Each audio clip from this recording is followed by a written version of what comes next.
नमस्कार दोस्तों, मैं सतीश STR खेती में एक बार फिर से स्वागत करता हूं। दोस्तों आज हम बात करने वाले हैं गेहूं की जो हम बुआई करते हैं उस समय हमको कौन सी उर्वरक कितनी मात्रा में देना चाहिए। इसके साथ साथ अच्छी पैदावार लेने के लिए हमको कौन सी सावधानियां रखनी चाहिए, क्योंकि यदि हम सावधानियां नहीं रखेंगे तब भी उत्पादन हमको अच्छा नहीं मिल पाएगा। केवल अच्छी किस्म की बुआई कर देने से ज़रूरी नहीं है कि आपको पैदावार अच्छी मिल जाए। इसके साथ साथ अन्य बहुत सी चीज़ों को भी ध्यान में रखना पड़ेगा, तभी आप अच्छी पैदावार लेंगे। ज़रूरी नहीं है कि आप उन्नतशील वैरायटी का चुनाव करें और बुआई कर दें और बाद में आप उस पर ध्यान न दें या कुछ गलतियां कर दें तो आपको उत्पादन अच्छा नहीं मिलेगा। तो सभी चीज़ों को यदि आप एक सही ढंग से काम करेंगे, वैज्ञानिक तरीके से काम करेंगे तो आपको निश्चित ही उत्पादन बढ़िया मिलेगा। दोस्तों जानकारी आगे बढ़ाने से पहले यदि आप चैनल पर नए हैं तो चैनल को सब्सक्राइब कर लीजिए। सब्सक्राइब करना बिल्कुल फ्री है और बेल आइकन दबा देंगे तो आपको जो वीडियो आएगी सबसे पहले देखने को मिल जाएगी। और वीडियो को लाइक और एक किसान भाई के पास शेयर ज़रूर कर देना, जिससे वो भी इस वीडियो को देख करके लाभ ले पाए। यदि आप गेहूं की वैरायटी का चयन करें तो सबसे पहले आपको कुछ सावधानियां रखनी है। पहली सावधानी आपको रखनी है, जो वैरायटी आप चयन कर रहे हैं वो रोगरोधी प्रजाति होनी चाहिए। उसके साथ साथ वो आपके क्षेत्र के अनुसार अच्छी वैरायटी होनी चाहिए। यदि आप दूसरे क्षेत्र में अच्छी पैदावार देने वाली वैरायटी चयन करते हैं तो ज़रूरी नहीं कि आपके क्षेत्र में भी वो वैरायटी अच्छी पैदावार ही दे। तो इसलिए आपको ध्यान रखना है कि आपके क्षेत्र के लिए कौन सी बढ़िया प्रजाति अच्छी उपज देने वाली है। इसके साथ साथ आपको ध्यान रखना है कि आप जहाँ पर गेहूँ की बुआई जिस खेत में कर रहे हैं वो सिंचित क्षेत्र है या असिंचित क्षेत्र है। यदि आपका क्षेत्र सिंचित है, आप इसमें 4 से 5 सिंचाइयाँ कर सकते हैं तो सिंचित क्षेत्र वाली वैरायटी चयन करें। यदि आप इनकी बुआई नहीं कर पाते हैं यानी सिंचाई नहीं कर पाते हैं तो असिंचित वैरायटी का चयन करें। इसके साथ साथ एक चीज़ और ध्यान रखना है वैरायटी चयन करते समय कि बहुत पुरानी प्रजाति ना हो। बहुत से किसान भाई बहुत पुरानी प्रजाति बुआई कर देते हैं जिसमें काफ़ी रोग आदि लगते हैं और उससे जो है उनको उत्पादन इतना बढ़िया नहीं मिल पाता है। लेकिन जब वो वैरायटी आती है तो काफ़ी साल तक तो वो बढ़िया उत्पादन देने वाली होती है, लेकिन बाद में वो अच्छा उत्पादन नहीं दे पाती। तो इस बात का भी ध्यान रखना है।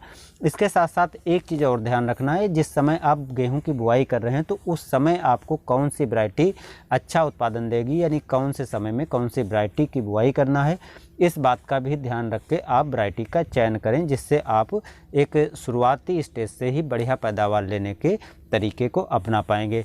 दूसरी चीज़ आती है कि अच्छी उपज देने के लिए उर्वरक की सही जानकारी होना चाहिए। ज़रूरी नहीं है कि बहुत से किसान भाई क्या करते हैं उर्वरक पे उर्वरक दे देते हैं, लेकिन फिर भी उनकी लागत बढ़ जाती है और पैदावार अच्छी नहीं मिलती है। तो इसके लिए आप पहले संभव हो तो मिट्टी की जांच करवा लें। मिट्टी की जांच करवाने से आपको पता चल जाएगा कौन से पोषक तत्व की कितनी मात्रा में देना है।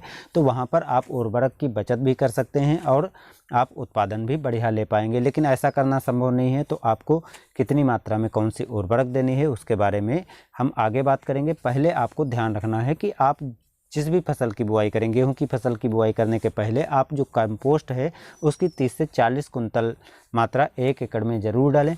बहुत से किसान भाई करते क्या हैं, जब धान की बुआई करते हैं तो उस समय तो कंपोस्ट जो है खाद दे देते हैं, लेकिन जब गेहूं की बुआई करते हैं तो वो सोच लेते हैं कि हमने धान में डाला था तो अब डालना ज़रूरी नहीं है। आपको 30 से 40 कुंतल प्रति एकड़ डालना है, लेकिन हर फसल के लिए डालना है, जिससे सभी फसलों में आपको कार्बन की एक अच्छी मात्रा मिल पाए। कार्बन की सही मात्रा मिल पाएगी तो पानी अवशोषण करने की और जो उर्वरक की क्षमता होती है वो अच्छी मिलेगी, जिससे पौधे का विकास अच्छा होगा। और अच्छी तरह से जब शुरुआती स्टेज में पौधा सही चलेगा तो पैदावार भी उससे अच्छी मिलेगी।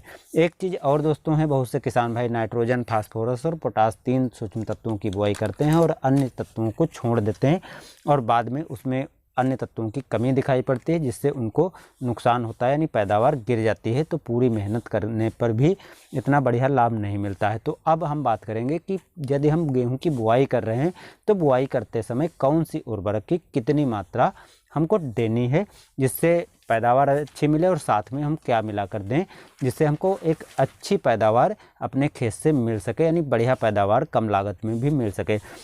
तो पहली चीज़, यदि आप NPK की बुआई कर रहे हैं, यदि NPK आपने 12-32-16 का चयन किया है तो आपको 1 एकड़ के लिए 75 से 80 किलोग्राम NPK 12-32-16 ले लेना है।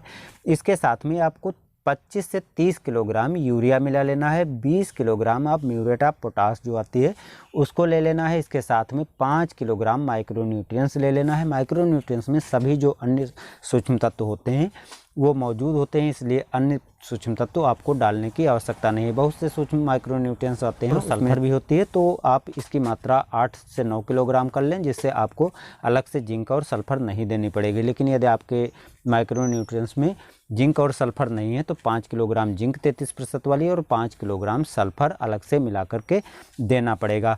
यदि आप डीएपी ले रहे हैं तो डीएपी 1846 ले रहे हैं तो 1 एकड़ में 50 किलोग्राम यानी 1 कट्टा आपको डीएपी लेना है। इसके साथ में 25 से 30 किलोग्राम यूरिया मिलानी है और 30 किलोग्राम म्यूरेट ऑफ पोटास मिलाना है। और अन्य माइक्रोन्यूट्रिएंट्स जो हैं सेम मात्रा में रखनी है जितने आप एनपीके के साथ दे रहे हैं।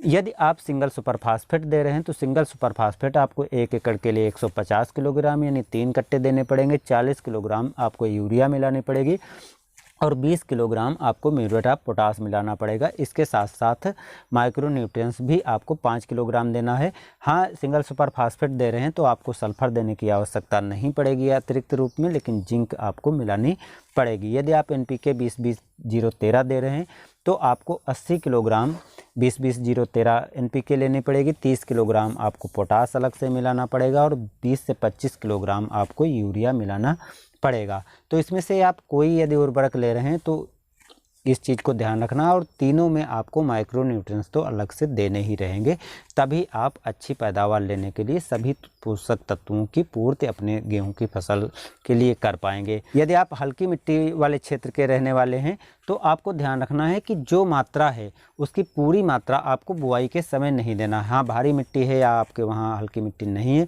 तो आप पूरी डोज दीजिए, लेकिन यदि आपके क्षेत्र में हल्की मिट्टी है तो लिंचिंग के द्वारा वो नीचे चली जाती है, जिससे वो लंबे समय तक असर नहीं कर पाती है। तो इसलिए इसकी 3/4 मात्रा जो है आप बुआई के समय दें, और शेष जो 1/4 मात्रा है वो आप दूसरी सिंचाई कर रहे हो, यानी लगभग जब 45 से 50 दिन की आपकी गेहूँ हो गई हो उस समय ये मात्रा आप दे दें, जिससे आपको पूरे समय यानी गेहूं की बुआई से लगा करके कटाई तक पूरे समय पर सभी पोषक तत्व की पूर्ति होती रहेगी और आप अच्छी पैदावार ले सकते हैं। हाँ, यूरिया की टॉप ड्रेसिंग आपको करना पड़ेगा। यूरिया की टॉप ड्रेसिंग करें या घुलनशील उर्वरकों की आप स्प्रे करें, वो अलग की बात है, उस पर हम आपको अलग से जानकारी समय पर ज़रूर दे देंगे।